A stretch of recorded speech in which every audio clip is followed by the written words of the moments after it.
Happy Tuesday! Welcome back into another edition of Prime Sports World, coming to you on a new day. TJ, the new day came back yesterday in the world of WWE, so I'm very excited about that. I'm actually wearing my New Day shirt from Kofi Mania like 10 years ago. But yeah, I'm your host, David On Point. Helping right there is my co-host, Mr.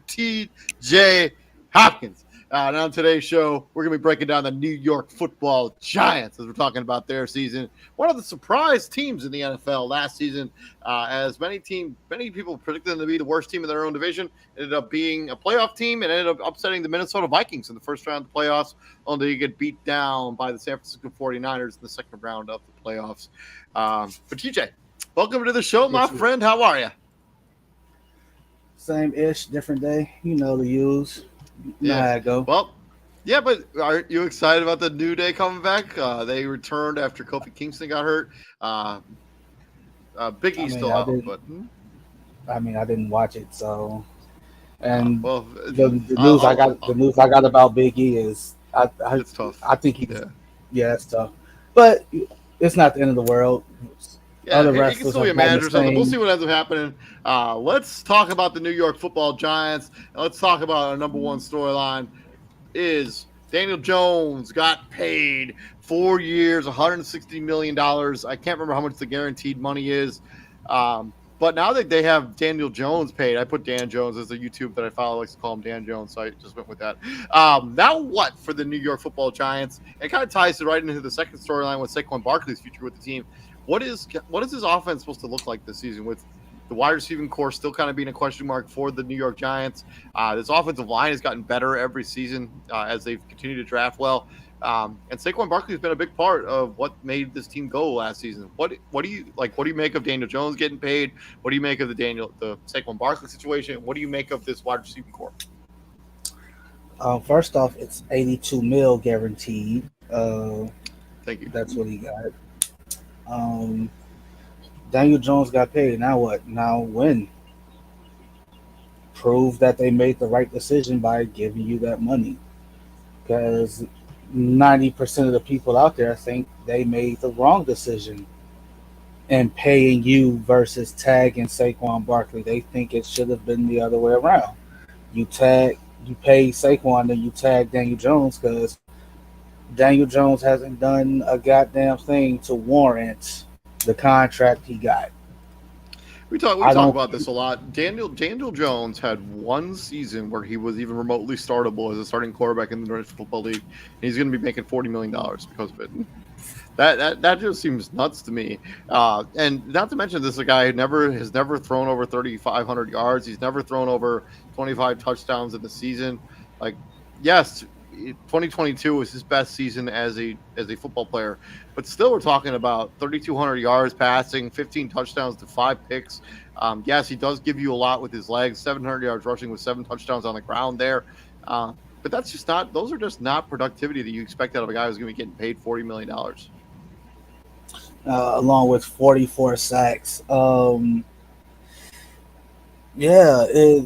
Last season was definitely Brian Daboll basically coaching him with training wheels. Like, you're going to do the bare minimum. You're not going to put us in situations where, in compromising situations. It was basically, they said that, hey, you're not going to be the reason we win, but you aren't going to be the reason we lose either. Like, that's what that kind of was with Daniel Jones. And this season, basically, I ain't gonna say they setting them up for failure, but in other words, man, that shit over with. Like, the training wheels come off, the gloves are off.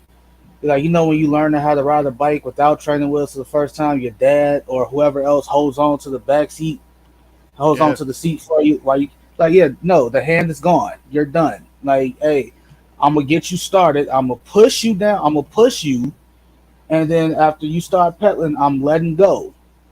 And then whatever happens after that happens. So you got to justify them giving you, what was it, 4 years. $160 million. You got to justify them giving you 4 years, $160 million with 82 of that guaranteed. I think it's actually 92. but either way. I really just looked it up. It's 82 million guaranteed. Okay. And could it be 92 with like incentives and stuff? Maybe, but off pay, like on paper, 82 mil guaranteed.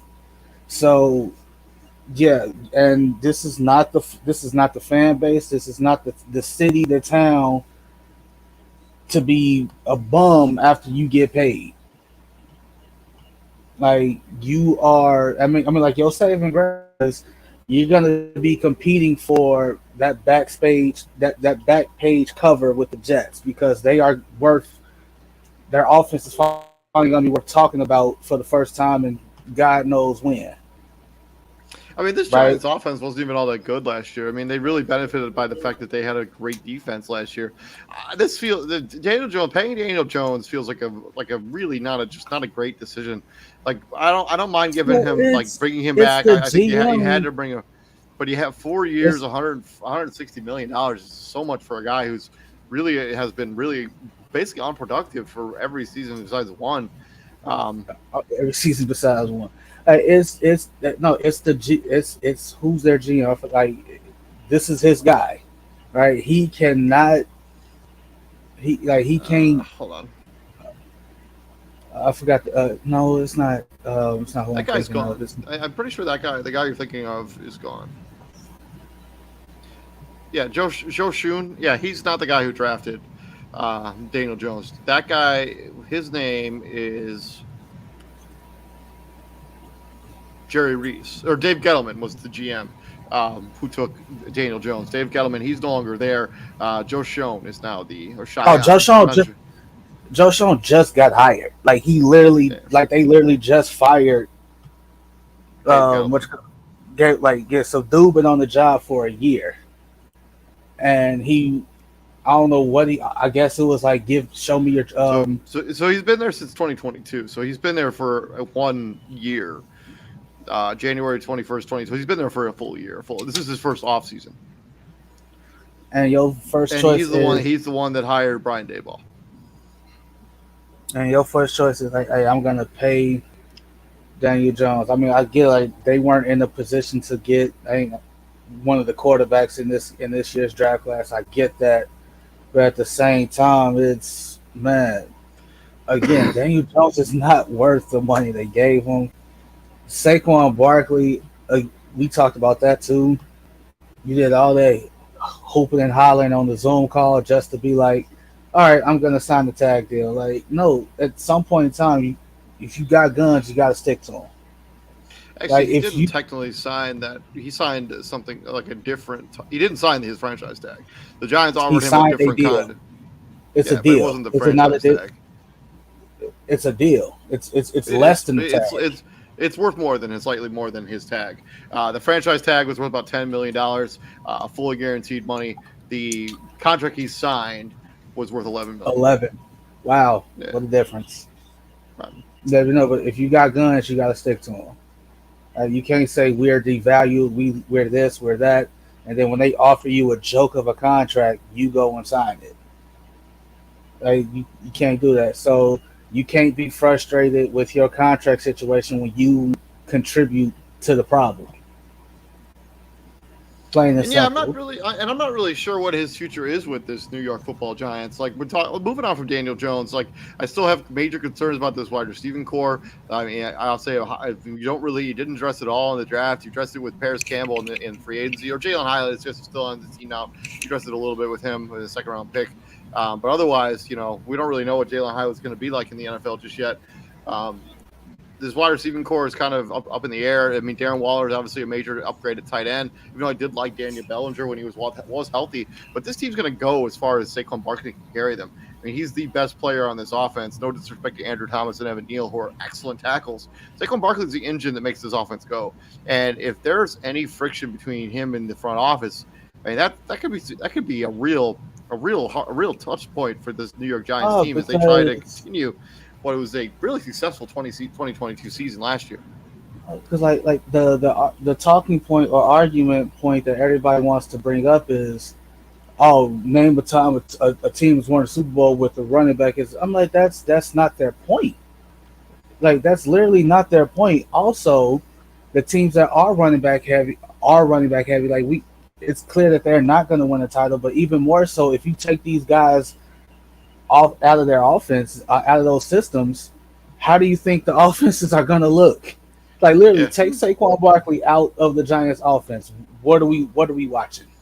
I mean, you're taking 1,300 yards out of their offense. Like, the Take Giants cannot afford to lose that kind of production.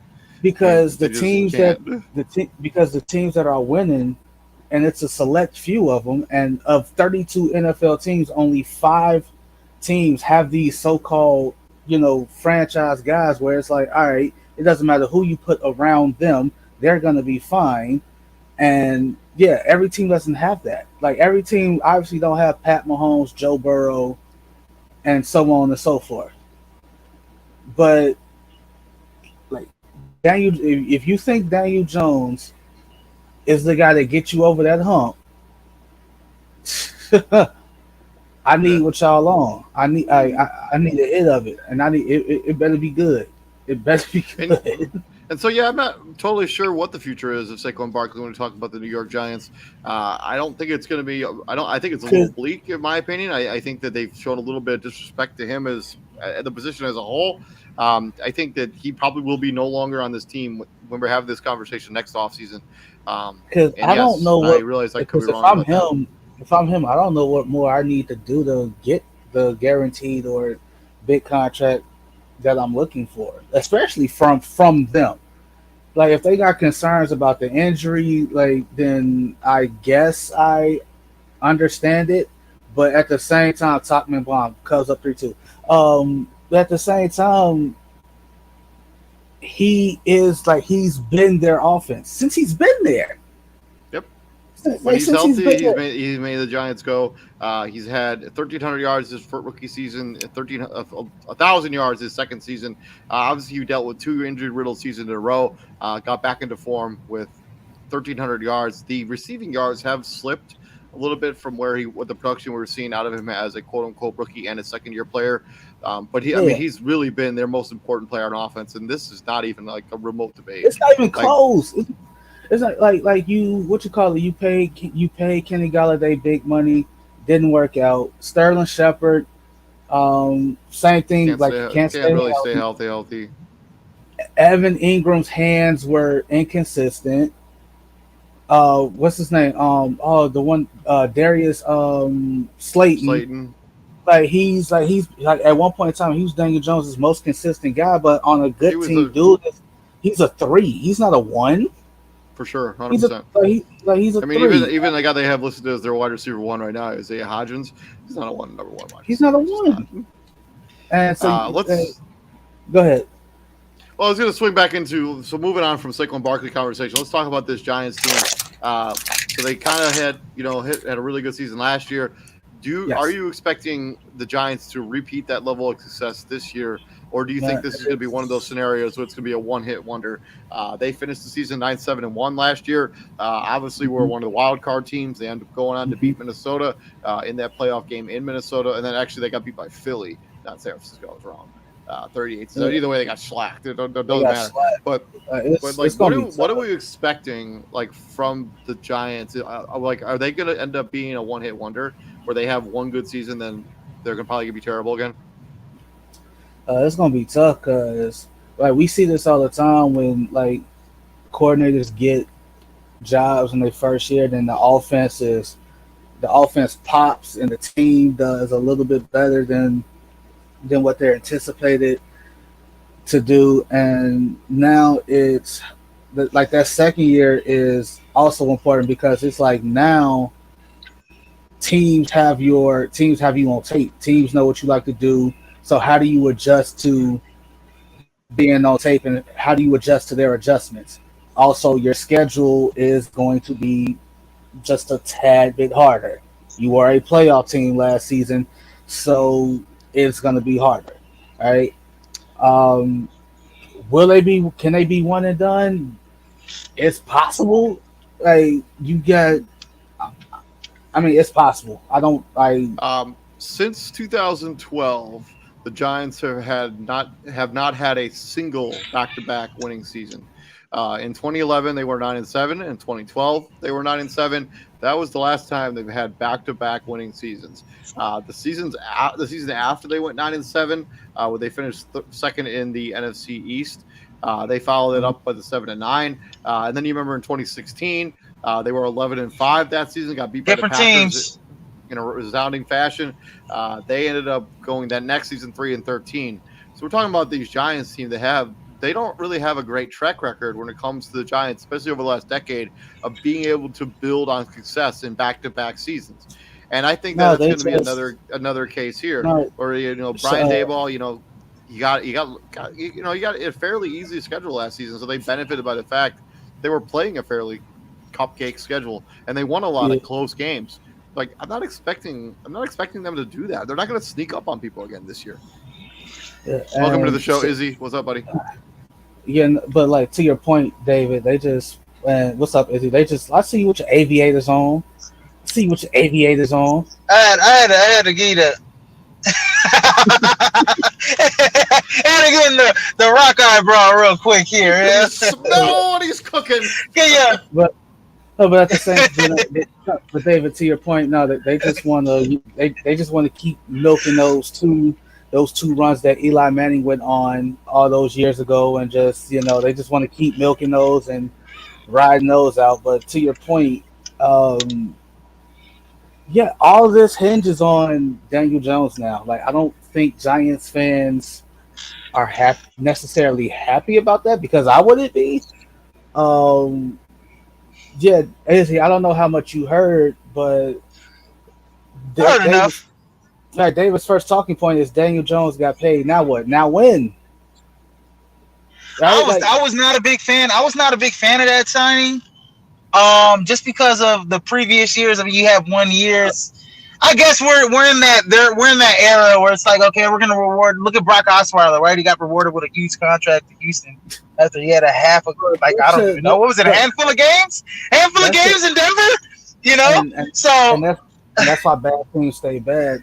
My thing is, I'm not saying the Giants should have moved on from Daniel Jones. I'm not saying that at all. I'm saying he's not worth the money that they gave him. I don't mind them keeping him. I just mind them keeping him for the money that he got. Now, if you miss but can you imagine the scrutiny that's gonna come down on them if you pay him this money? Can you imagine if they don't make the playoffs? Yeah, I would have given him a shorter contract. I would have given him a shorter length contract, just because of the track record that he's had before Brian Daboll got there. Because imagine if they did do the 1 year tag. Sorry to cut you off. If they did do the 1 year tag, right? They come up short this season. It makes cutting ties that much easier, and you could possibly move some pieces to try to get into whichever quarterback race you want. Obviously, Drake May, Caleb Williams, they the cream of the crop. I don't think they're going to be bad enough to get one of those two dudes. That's where the trade and stuff comes in, to be like, all right, we got to move some pieces to get into the top 5 to get whoever. I mean, even we're having that conversation. I mean, but that's not realistic at all, because they're going to be stuck with Daniel Jones at least for a little bit of this contract. Like, I'm saying that. I'm saying, like, if they didn't give him that and they just went with the tag, right? But obviously they can't do that because you pay them all this money and it's a immovable contract. Like, no one's gonna help you out and take Daniel Jones off your books because you decided, hey, 2 years into this deal, hey man, this was not a good deal. We need to get out of this. The NFL benefits by the fact that they can have non-guaranteed money. But I think when it really comes to the Giants and when they really are going to be shining, this defense should be excellent. Like, they should have one of the best defensive units in the NFL. Be, but Leonard Williams, Kayvon Thibodeau, Dexter Lawrence getting better and better and better. Adoree Jackson's a solid corner. I didn't love the Deontay Banks pick, but this should be a defense. It should be. Adoree Jackson has come a long way, man. Yes, he has.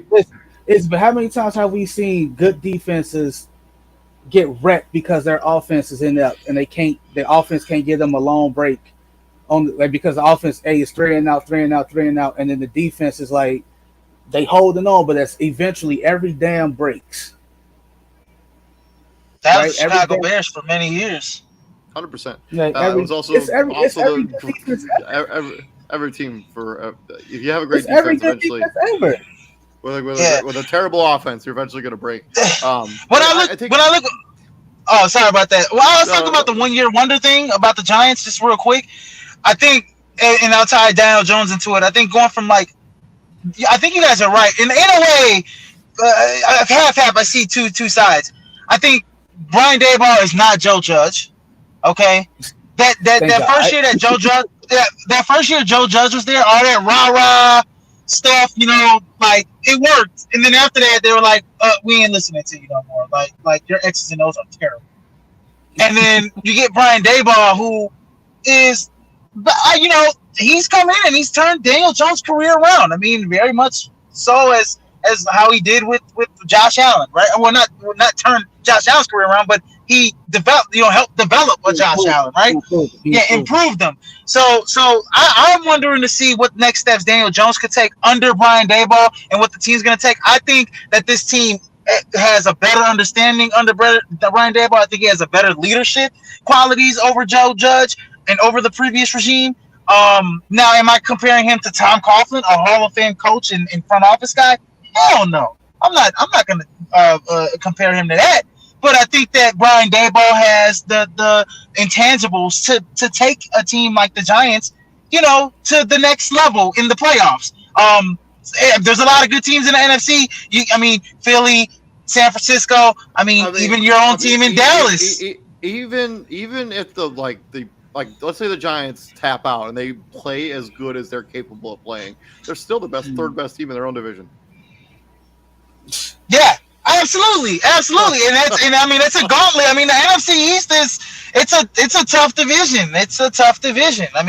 You're not going to win that division, unless something happens to Jalen Hurts, a miracle, or something happens to Mr. Dakota Prescott, right? So. Yeah. Let's swing into their draft. Let's talk about before they traded up to get Deonte Banks. Traded up one spot with the Jacksonville Jaguars. Still a really head-scratching decision by that GF.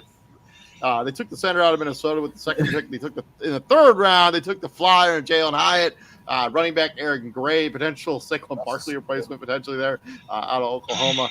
Trey Hawkins, defensive back out of Old Dominion. Jordan Riley, defensive back out of Oregon, and was it Gervais Owens, safety out of Houston. What do we think about their draft? I'll go. The first three picks are awesome. Deonte Banks might be a head scratcher, but he's a long corner. He's 6'3". He's athletic. 4.35 in the 40-yard dash. He had a he's fast. 11 feet 4 inches in the broad jump, which is just Now, was he one of the best cornerbacks in the Big Ten? No, I think he's just a raw, athletic guy that is long, and that's what the league trend is, right, with cornerbacks. Now their second and third round picks, they knocked it out the park with both of those guys. Both of those guys are gonna be start. Deonte Banks may not get, he may not get the start. He may be their third, best corner, on their team, right? But John Michael Schmitz probably might start at center, and Jalen Hyatt is probably going to be their second best wide receiver, maybe even by the time the season's over with, their first best wide receiver in New York. So I think I judge it on their first three picks. Eric Gray, he's a nice running back, but he's no Saquon Barkley. He's a backup. So I'm going to give this draft class actually a B, just because. I'll give it like a B. Yeah, I'll give it a B. I ain't giving it a B plus. A B, just because I like those second and third rounder. So Trey Hawkins, the quarterback out of Old Dominion, ran a 4.4 in the 40-yard dash. He's also one of those big, long, lengthy corners, 6'1", 188 pounds at his pro day. Defensive tackle out of Oregon, 6'5", 325 pounds. He had 21 tackles, 1.5 tackles for loss and half a sack in 13 games at Oregon last season. The safety out of Houston had 74 tackles at the safety position, along with 8 pass breakups just that one season as he moved over to free safety. It just gives them some depth at a bunch of their positions. Eric Gray also gives them some depth at running back if they do lose Saquon Barkley this most recent offseason. But, yeah, it's going to be judged on these first two picks. And I love Jalen Hyatt. They got a steal in the third round with him falling. John Michael Schmitz is currently listed as the starting center for this team, so I imagine that will be the case. He will start for them. Deontay Banks, I just don't understand the decision to trade up to get him. Especially trade with a up guy a like pick Cam. like that. Well, I mean, Jacksonville was in the cornerback market, so if you want your guy, I mean, you kind of have to pull the trigger on stuff like that. But Cam Smith was still on the board here at this point. I think he's a better prospect than Deontay Banks, but they needed a corner. This addresses the need. John Michael Smith was the starting center at a University of Minnesota team that paved the way for a running back named Mohammed Ibrahim to rush for 1,600 yards. I also want to say John Michael Smith. How many years did he start? Was he a 4-year guy? Don't remember off the top of my head. But you're getting a mature dude in John Michael Smith. Outside of the SEC, I don't think you can ask for better level of football to play than the Big Ten. Especially at the offensive line position. The offensive line in the Big Ten. Especially at the offensive line position, bro. And especially Minnesota. Especially Minnesota, Wisconsin turn out the best offensive linemen in the Big Ten. And he redshirted his freshman year, so pretty much every year outside of his true freshman year, John Michael Smith was playing. Jalen Hyatt. The game that got Jalen Hyatt drafted was that Alabama game where he carved them up for 200 yards and 5 touchdowns. You do that to a Nick Saban-led defense, you're gonna be on everybody's chart. Like, you can literally suck the rest of the season. I'm exaggerating, but you can literally suck the rest of the season. But they can be like, "Hey, you remember what he did against Alabama? That's all I need to see." And if you test good, you're fine. He tested good 440, the 40-yard dash. He was on most people's big board, rated as a first-round talent. To get him in the third round, that's pretty good stuff. Those two picks actually are the strength of this draft. I give it a B-. I don't understand the Deontay Banks pick and trading up to get him. From there, let's talk about they're going to rely on him. Free agency roster shakeup. First of all, they trade for Darren Waller. I don't even remember what they gave up, but it wasn't a lot. Bobby Okereke, linebacker coming in here. Paris Campbell, wide receiver for the Indianapolis Colts. Hakeem Roaches comes over. Ashawn Robinson comes over as a defensive end. They lose Julian Love, Nick Gates, and Kenny Galladay. And I'm not even sure that departure is even all that. They're not crying. Oh my God! Let's not talk about that. Yeah, defensive tackle for Hakeem Roaches. Nick Gates is guard. Julian Love is a free safety. Hey, we said it, man. Like, Kenny Galladay was there for 3 years. He caught one more touchdown than all of us did combined. Right? Like, that means that's how many touchdowns he caught. And this may or may not be breaking news, but none of us have played in the NFL, so we don't have any touchdowns. And he caught and he caught one more touchdown than we did. Right? O-line is rough and O-line is tough. They beat the shit out of each other in the Big Ten, but it is hell. Like, that is tough. You pair Jalen Hyatt with a Darren Waller. Again, David, to your point, Darren Waller's an upgrade over Evan Ingram. I'm really not sure that needs to be said, but we're saying it. And what's the other tight end they had? Daniel Bellinger. Daniel Bellinger, who I did like. Yeah. Like, so that is, like that. I don't think that. I think they sent the third round pick. They sent around a third round pick for him to get Darren with Waller. That's a hell. I'd do that too for Darren Waller. What? You follow up Daniel Jones, you pay him a bunch of money, and when you pay Daniel Jones a bunch of money, you need to put some weapons around him so he can actually be worth that contract. Getting Darren Waller for a third round pick is a steal. This is still an offensive line that still needs some work. Losing Nick Gates is tough. He's a starting guard. But I think they've done enough where they continue to bolster this defense. Bobby Okereke is a really good linebacker. Ashawn Robinson is a lesser edge, but he can still get some pressure on the quarterback. Paris Campbell is a wide receiver a lot of people are really high on. He hasn't really been able to stay healthy to really prove that he's worth more than being a number 3 on a team that's it's a good slot guy. Good slot guy. I like what the Giants do with their free agency. I mean, I know you hate losing guys. Like Nick Gates was a good tackle or a good guard for this team. I just I think they did a pretty solid job. I see the genetic makeup of what these Giants are gonna do. Two tight ends. Darren Waller can go out into the wide. He can go and kill your slot guys. He can slide out to wide receiver if he wants to. You got Daniel Bellinger and him. Saquon Barkley, when he's happy, he's gonna be running. Saquon Barkley behind this offensive line is gonna have another great year. So they're gonna run the ball, two tight ends. But wide receiver, it scares me a little bit. Jalen Hyatt, Darius Slayton. I mean, I don't know. Outside of those two tight ends, they might be the best. They're Daniel Jones' biggest targets, maybe best targets. I think those to rely on this year. Darren Wall will have more targets than anybody on the team next season. I promise you that. And so those other guys are just I don't even they're just there for speed. I don't even know how they all work together, but I know what Jalen Hyatt's going to do. He's going to open up the field for Darren Waller, for Daniel Bellinger underneath, for Saquon Barkley underneath, for right? Isaiah Hodgins, Darius Slayton, and Paris Campbell, and all these guys that they have are like possession wide receivers. And Jamison Crowder is back on this team. I mean, given the fact that they didn't lose all that much, I mean. The Julian Love, starting free safety from a year ago. Nick Gates, starting guard. I don't even know why I even put Kenny Galladay on here just because he went to NIU. But I think that he's a departure. But there are other names I could have put on here that I just chose not to. Like Tony Jefferson is their starting strong safety last season. He's no longer on this team. Okay. I'm a little, guys. Though I'm looking at their DBs, I'm a little concerned. Though in the back end, DBs outside of Dory Jackson, I mean, it looks like they're going to rely a lot on the two rookies. In a way, Aaron Robinson's still on the PUP list right now. I know they got the guy. Did they get the unrestricted guy from Detroit? Is that Amani Oriare? Yeah. The other cornerback. So at cornerback, they really scare me away in a way, man. Well, they also signed Bobby McCain away from Washington.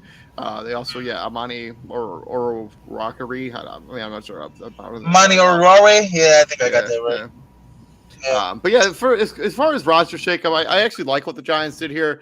This is really carried by the Darren Waller trade. This is like a B+ for me for the Giants for the roster shakeup. That front seven's going to be sick though on defense next year. Yeah, I agree with you. Yeah. And thank you very much for David Anderson. We missed you, buddy. Glad to see you back on the channel hanging out with us, man. And yes, we are very much ready for football season as we are just like exactly a little bit more than a month away from the start of the NFL season. Speaking of which, let's get into the schedule. Let's take a look at it. What do you think the record's going to be when it's all said and done? What do you think their record's going to be just looking at the schedule on the screen right now? Oh, damn. We're not going to go through the games. Okay. Oh, we can do it. All right. Dallas, first week Dallas comes into New York. How do you think that game shakes out? I think Dallas. Oh, that's a little. That's it's at home. I'm gonna go with New York to win at home. They're gonna split with Dallas. I know Dallas swept them last year, so that's on their mind. But I don't know. I will get to Dallas, but I think there's some trouble in paradise there. Dallas is sweeping the New York Football Giants. They're winning this game, and they're winning the game towards the end of the year or towards the middle of the year. They just beat Dallas. Dallas is a better team. I mean, according to what I'm seeing on social media, and I know you're supposed to take training camp with a grain of salt, but Dak is not having a good camp. Not at all. From what's being shared, and I mean, like when you got Deuce Vaughn running out of the backfield. Keep in mind, folks, Deuce Vaughn is like 5'6" on a good day. 6', Dak decided to throw a ball wet with a rock in his hand. Yeah. And Dak Prescott decided to throw a deep ball to Deuce Vaughn in double coverage, and it was picked off. Trayvon Diggs. Well, we'll talk about Dallas a little bit later in the week when we get to their season preview. Let's talk about this game. And I still have Dallas Cowboys winning this game. Yeah, they should. Dallas shouldn't win this game. I said should. Dallas should win this game. New York can win week 2. From there, they go back-to-back games. They go out west. First, they play the Arizona Cardinals, and then they play the San Francisco 49ers. Both these games on the road. How do you see these two games shaking out? TJ, go ahead.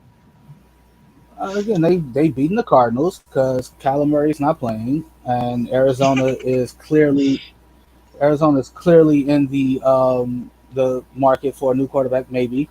And then they get their ass kicked by the 49ers. I don't think it matters who plays quarterback for the 49ers. I just think I just think everything else on the 49ers is better than what they have in New York. I agree with you on that. I think they lose. They beat Arizona. I think San Francisco comes in there, or they go into San Francisco and they get beat down at Levi Stadium. Yeah, beat Arizona and get beat down by San Francisco. And then they got 3 games in a row. 3 games in a row against the NFC West. It's gonna be fun. It's gonna be fun to see that matchup between him and Saquon and McCaffrey. Though, go ahead. I'm sorry. 3 games in a row against the NFC West. They got the Seattle Seahawks coming into MetLife Stadium there in East Rutherford, New Jersey. Izzy, how do you see that game shaking out? Seattle, New York Football Giants. Oh, see, I am going with New York to win that one at home. I currently have them 3-1 to start the season. Yeah. I disagree with you. I have them that record flip flopped. I have them 1-3 to start the season. I don't see it getting better from here with the 2 games they got after this. I have them losing to Seattle in New York. Oh, they lose to Seattle. I'm sorry. After that, they go on the road. They go to the road for 2 games back to back against the AFC East. Miami, Buffalo. They got to go to South Beach, and then they got to go to Orchard Park. I have them to lose both those games. I think they lose to Miami and South Beach. I think they lose to Buffalo and Orchard Park. 1-5 to start the year. I think they can beat Miami if Dexter Lawrence and Leonard Williams raise enough hell up front, which is entirely plausible because we're not going to act like Tua is the most mobile of the mobile quarterback. And used to be. Yeah. Now he's not anymore. I don't think he was ever really mobile, though. Is he? You get what I'm saying? Like, I don't really think that. Yeah. You know, I hear you. I get you on that.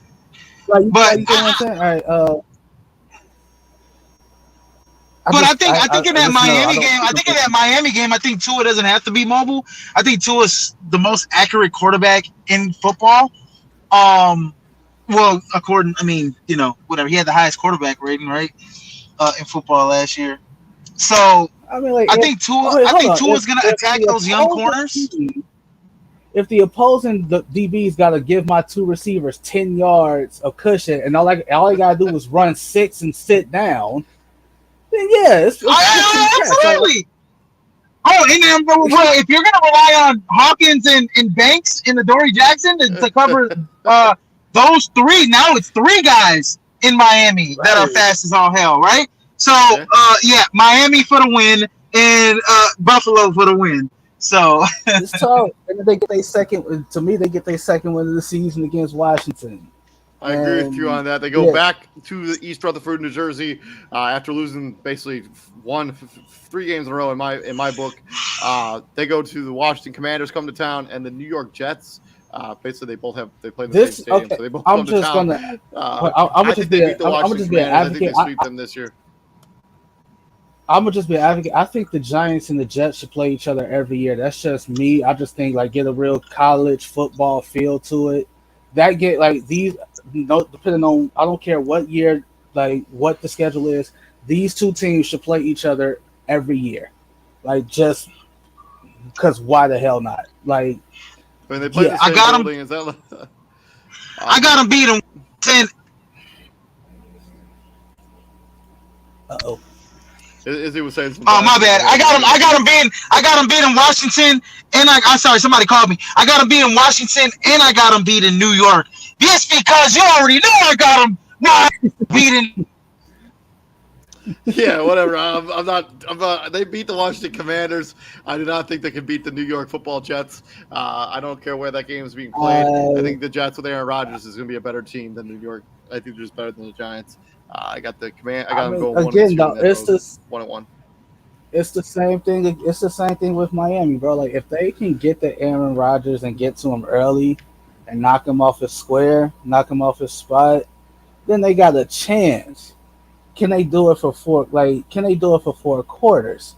That's the issue, right? You can make his life hell for a quarter or a half, or you know, can you do it for the entire game? Is the question, and I don't think they're going to be able to. You know what I'm gonna predict? So, You know what I'm gonna predict? I'm gonna predict that Zach Wilson comes into that game. Why they're gonna get? They're gonna be beating the Giants so bad. They're gonna play some sack. No. I think that the Giants front seven is gonna get to Aaron Rodgers so bad that they're gonna hurt him. And I don't wish that on any quarterback. But he's super frail, and I think Kayvon Thibodeau and all those big boys up front in the front seven are going to get enough hits on Aaron Rodgers that they're going to put him out for a couple weeks, and Zach Wilson's going to have to come in the game, and then they're going to destroy the Jets. And that's just going to happen. Moving on from there, they got 3 games on the road. First, they got to go to the Death Star and take on the Las Vegas Raiders. They got to go to Jerry World and take on the Dallas Cowboys. And then they got to go to Landover, Maryland, take on the Washington Commanders. I think that they win 2 of those 3 games. I think they beat Las Vegas. I think they beat the Commanders, and I think they fall to the Dallas Cowboys. So I got them at 4 and totally 7. agree. I got them at 7 and 4. Totally agree, David. Me and David. I got them losing to Dallas. I got them losing to Dallas. I got them beating Las Vegas and sweeping Washington this year. I agree with you on that. I agree with you on that front, but that first part, them. They lose to Dallas. They get swept by they swept by Dallas. They gonna sweep Washington. They gonna beat the Raiders, and then, in my opinion, they gonna beat the Patriots. That's just me. They beat the Patriots. I mean, although they have Bill Belichick, they have Bill Belichick's number. I actually agree with you. I think they beat the New England Patriots going to their bye. I got them at 5 and 7. I have them at 7 and 4 so far. I got them beating New England, so I got them at 8 and 4. Got the Giants at 8 and 4. 8 and 4. After the bye week, they go up against 2 conference foes. First, Green Bay comes into East Rutherford, New Jersey, and then they go to New Orleans, take on the New Look Saints. How do you see these 2 games shaking out? Izzy, Packers, Saints. No bias. I'm not being biased, man. I'm not gonna be biased, man. They're at home against Green Bay. That might be a loss for Green Bay. I'm gonna go with the Green Bay Packers losing that game. I don't know what I had it. I think I had it the same way. I think New York beat them at home, so I got them beating Green Bay, and then I got them losing to New Orleans. So right now they're 9 and 5. Right now, in my book. I'm agreeing with you. I'm going to have them beating the Green Bay Packers. This game's in New York. I think they can beat the Green Bay Packers. I think they go to New Orleans. Tough place to play, especially with an offense, especially with the Saints defense. It should still be good next season. I got them beating the Giants, and I have them falling now to 6 and 8. That Green Bay game, that's going to be interesting. By this point, we should have a kind of a good feel on what Jordan Love is or isn't. Green Bay wins by 3 TDs. That's wishful thinking, man. Somebody's being a homer. Oh yeah. Green Bay wins by 3 TDs. That's wishful. A lot of confidence. Really Green Bay had a tough time with them last year, and they always have a tough time with New York. So. Yep.